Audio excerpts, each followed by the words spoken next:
Today, I wanted to start off by talking about your email newsletter because I think it's a great way for people to stay in touch with what's going on. The way you curate it, I believe, is some of the most meaningful insights moving across the desk daily.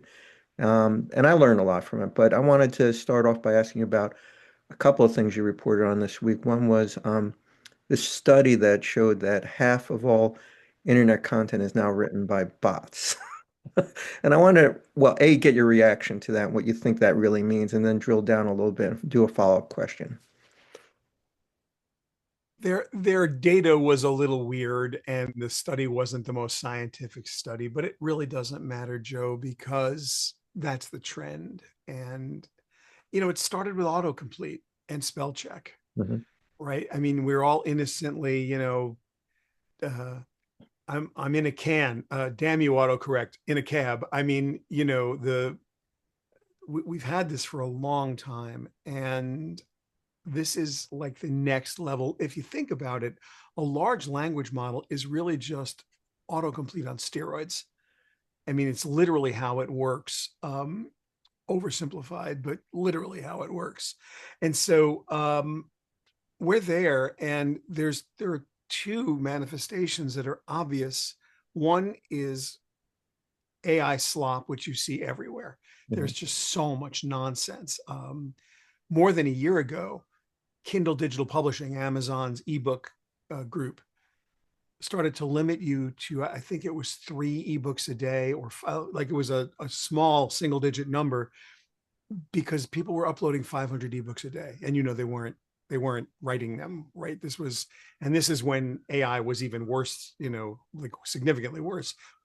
Think back 3 years, it's stone axes and bear skins, right? I mean, we've got much better tools now, much better writing tools today.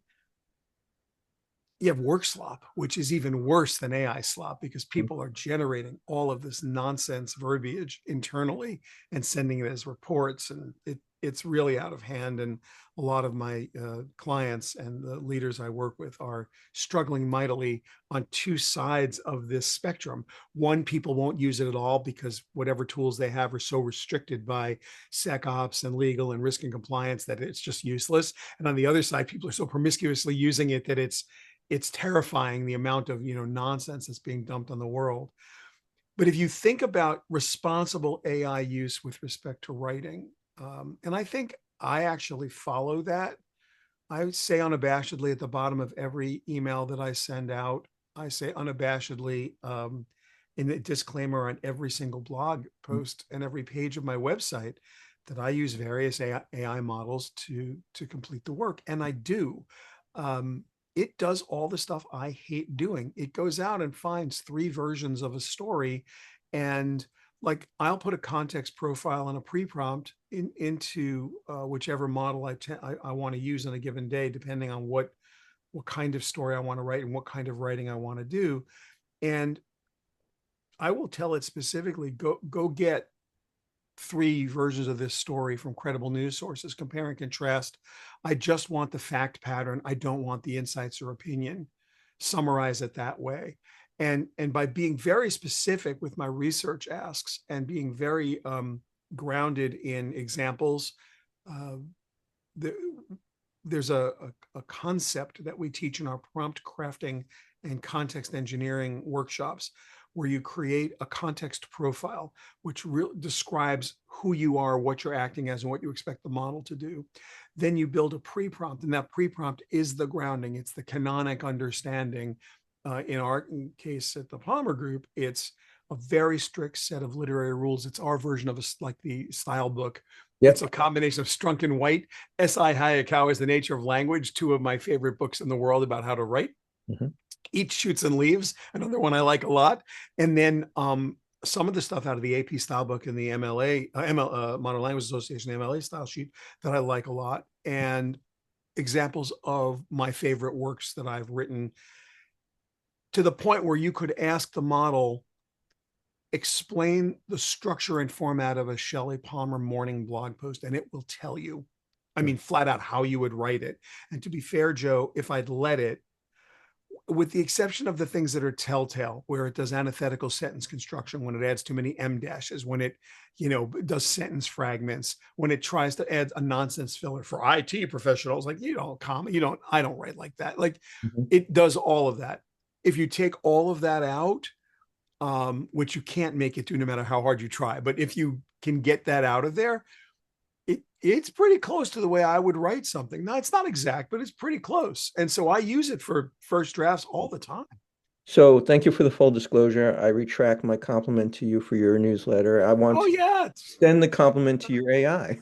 Yeah, Um, actually what you should extend the compliment to is my ability to co-work mhm, with intelligence decoupled from consciousness right. that amplifies my productivity literally by 30 to 40 minutes every morning. Like I get back 30 to 40 minutes because what I would normally do, Joe, is I'd go out and I would Right. read like 6 different versions of an article because we're not allowed at the Palmer Group, we are not allowed to break a story. Like Mhm, you guys break news, we can't. And the reason we can't is I've got so many NDAs in place. If mhm. I would never know if I was, like, what insight did I add to this that was, confidential. So we take stories that are out in the wild and then I put insights on top of it. Yeah. So I love the autocorrect metaphor and the extension of it, but as a user, I'm finding it increasingly frustrating that the AI is trying to override what I'm doing now. And it's annoying. It actually hurts my workflow. I'm all integrated on Google, Gmail, and Gemini, and it's constantly trying to overwrite me. But I want to get to a different point because of it's my own user experience that I'm talking Sure. about, which was the release of Sora 2. And Yeah. that one hit me in the gut on a lot of levels, but it's kind of like a reverse uncanny valley experience for me, which is I now look at everything I see online skeptically, like it's probably not real, Yep. which goes back to the 50% of content being written by AIs. So are we now becoming cynics as a society? I hope so. Oh, I hope so. And that would be the greatest news ever, that everyone look at everything they are told with skepticism, with a intention to use the scientific method to uncover the truth, and to, when you're in a discussion, rather than choose a side and hate the people who disagree with you, to Mhm. have a Socratic debate where you could hold two opposing thoughts in your head at the same time and have an intelligent civil conversation. I hope. Look, I wrote an article a while back called Default to Distrust. Mhm. And for millennia, for as long as there have been people, we have learned in an evolutionarily stable way to default to trust. It's a low energy state, Right. right? You're my friend Joe. You and I are going to have a good conversation. You're going to tell me stuff. I'm going to intrinsically and implicitly trust you. I'm going to trust our friendship. I'm going to trust my knowledge of our very long-standing relationship, so that I'm not in fight or flight mode. I'm in good shape. And we do this almost all the time. You don't sit down at a dinner table and when someone starts talking about ordering food, you don't say stuff like, "Well, that'll kill you. Oh my God, you can't." Like, you don't go at somebody. You go with the flow. It's evolutionarily stable. Mhm. But and you can think about it too, like it's 2 o'clock in the morning. You're coming home from an event and there's no cabs, and you're walking in the streets dark.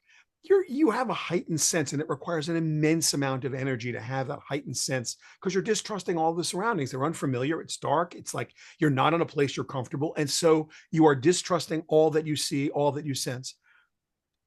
We're not wired to do that, nor do we have the energy to do that. But in the world we now live, when Mhm. you see a piece of video, when you see a piece of content, you must, if you are sober, you must default to distrust. Must. And that's not a natural state for people. So it's hard.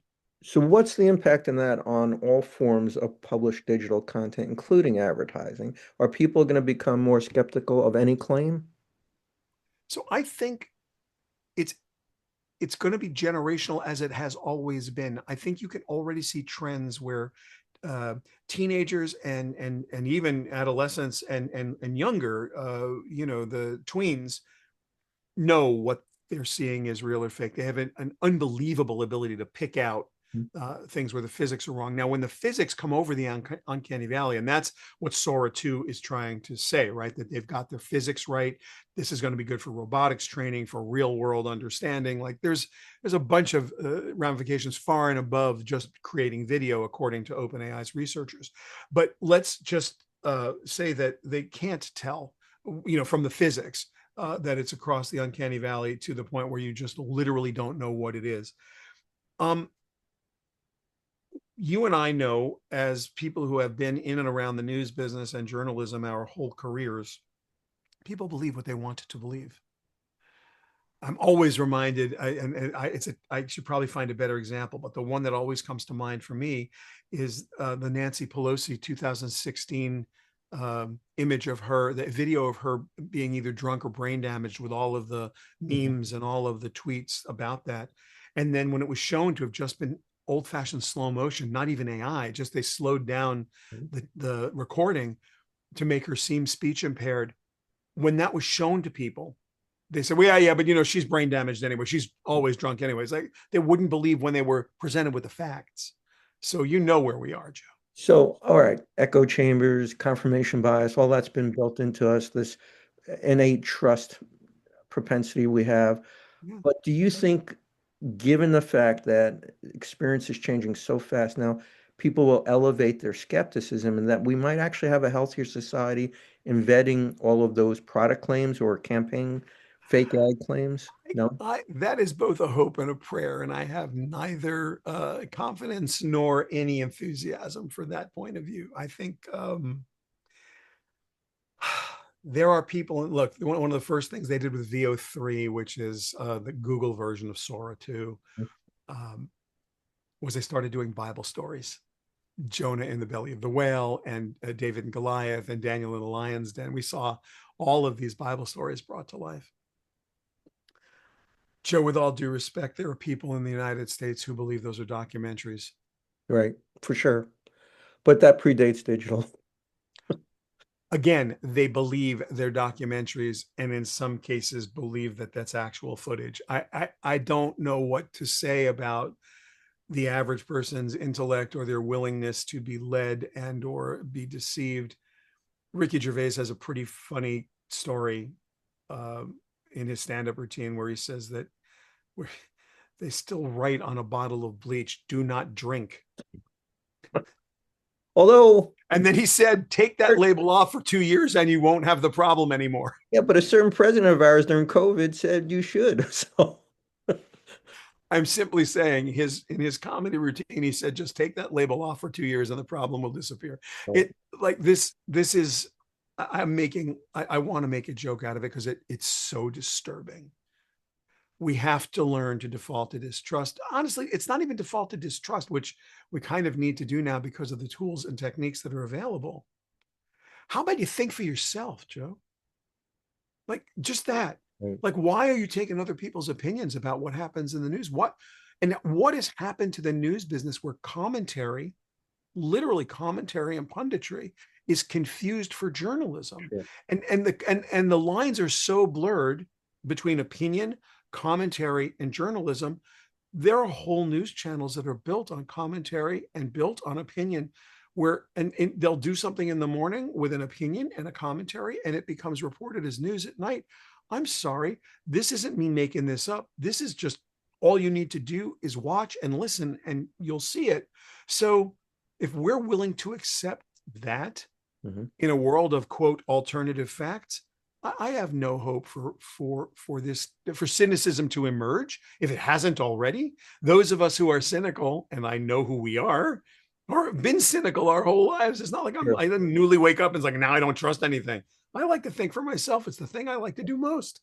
Well, we're trained as journalists to be skeptics first and question the authority of anything we get. But Yeah, back to my parochial world of advertising and media. sure. So, do you think that this is going to kill the golden goose in terms of branding, in the sense that if everybody's skeptical or cynical or defaulting to distrust, um, it's going to make the job harder for brands to get across?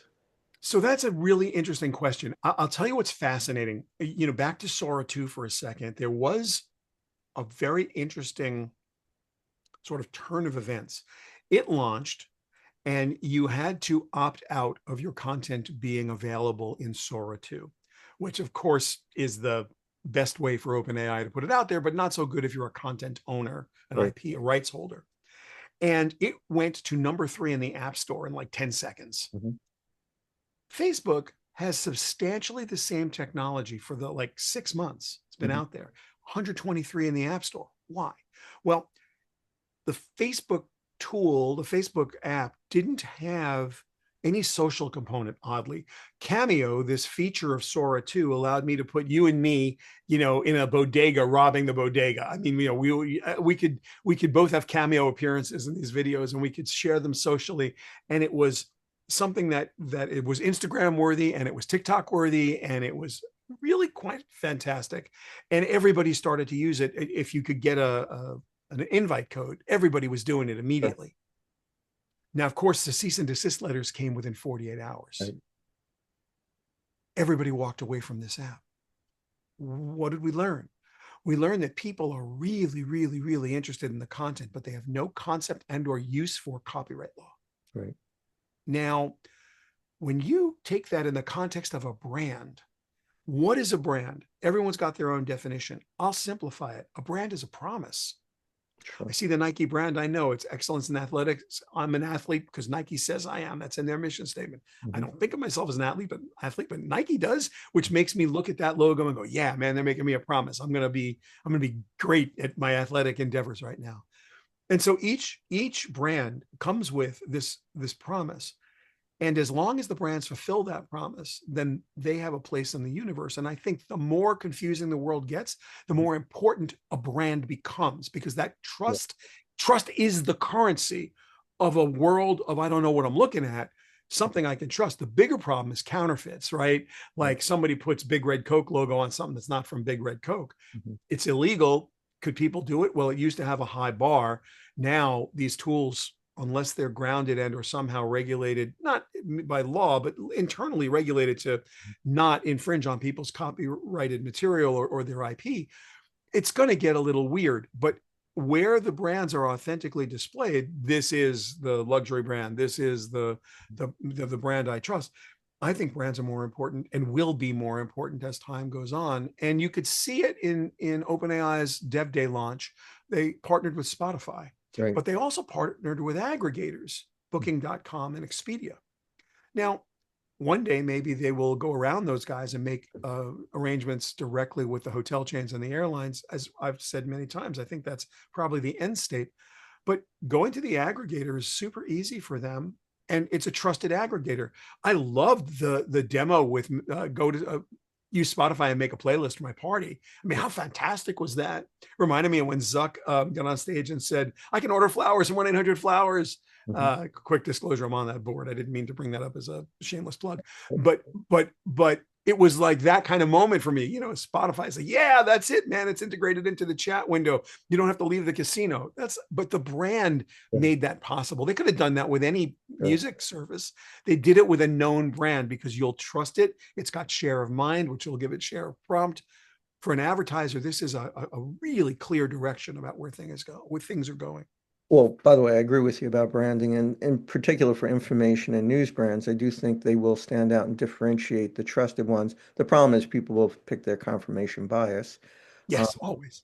so we're running close to the clock here. I just want to ask two important final questions. One is I want to do a follow-up on that newsletter news you report on about the 50% of content being written. How long before 50% of advertising is written by AIs? I think 70% of everything is going to be written by AI, and then 90%, and then 95%. And the better it gets, the government has told us that we are going to beat the Chinese to AGI. They haven't defined AGI, artificial general intelligence, and no one really has an agreed upon definition.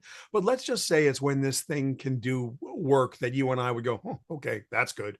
So what's the end state? When do we get there, Joe? Is it this year? Is it next year? Think about how far we've come in the 3 years since ChatGPT debuted. Is it another 3 years? It probably won't be that long. And you're going to just see, look, all advertising, people are going to yell at me for this, and the haters are going to hate. This is a factory business, Mhm. right? Production costs, we are a factory. We don't do inspired creative. I don't consider myself an artist. I do required creative. I write a newsletter every morning. Joe, you write articles every day. It's not because we're dying to write an article. It's our job. Sure. Like, these are the four things you got to do today. These are the four articles. These are the titles. These are the subjects.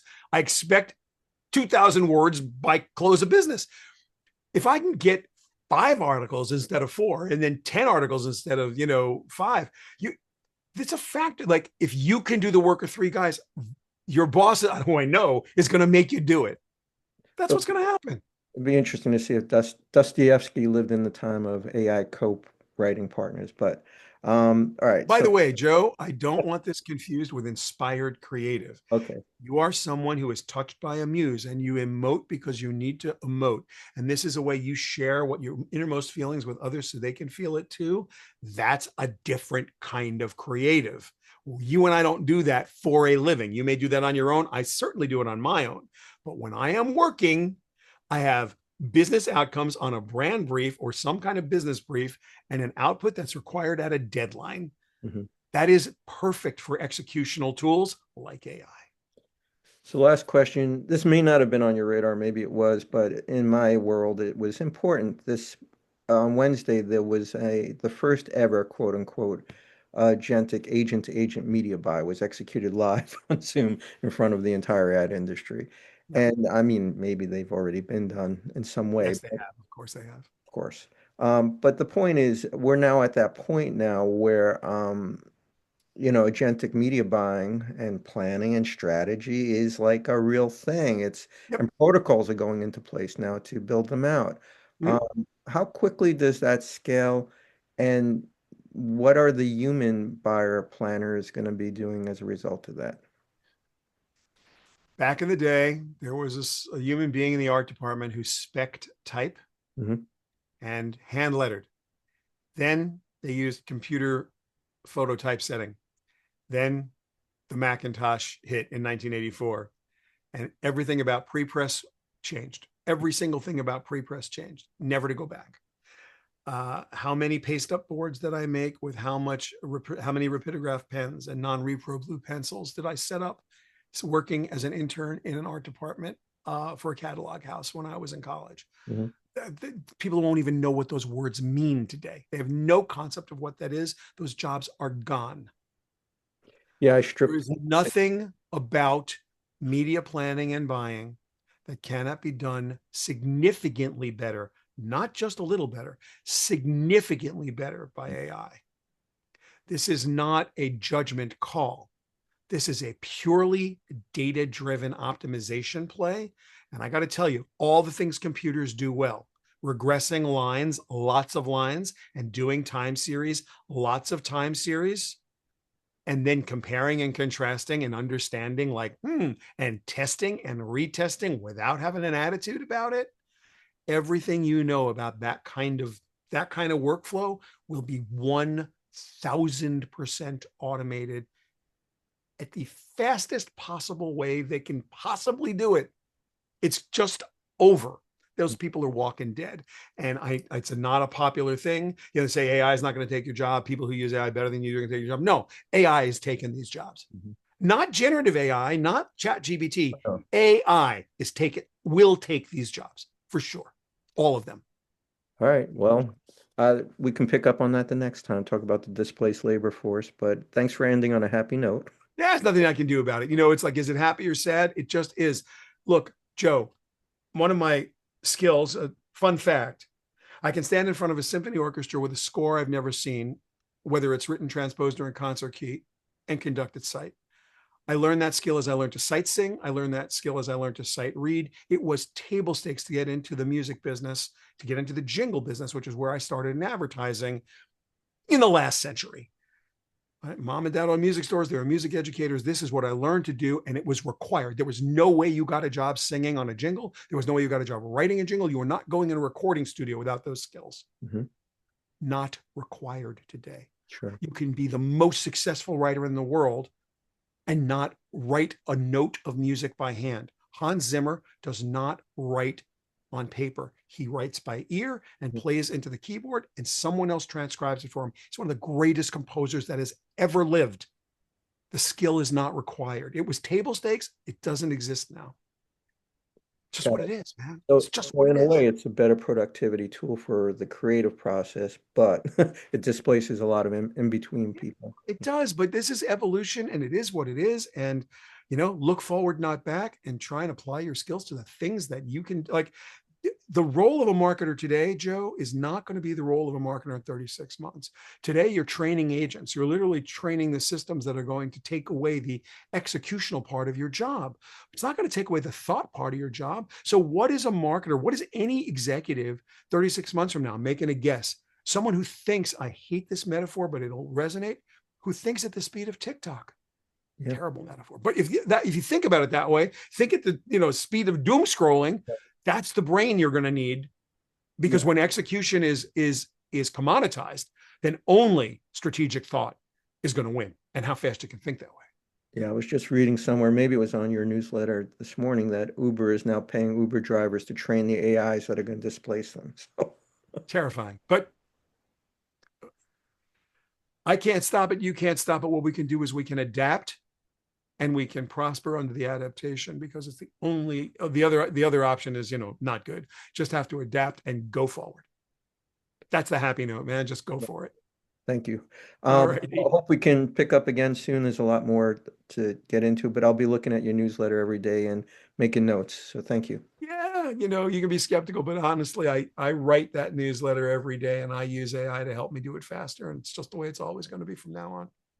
Full disclosure, unless I say explicitly in anything I write that I used an AI as part of that process, it's 100% Joe. And one of the reasons I hate the co-pilots trying to autocorrect me is I want those mistakes on my copy because that's what makes me human. You know what? Bad sentence structure every once in a while lets everybody know you had a bad morning.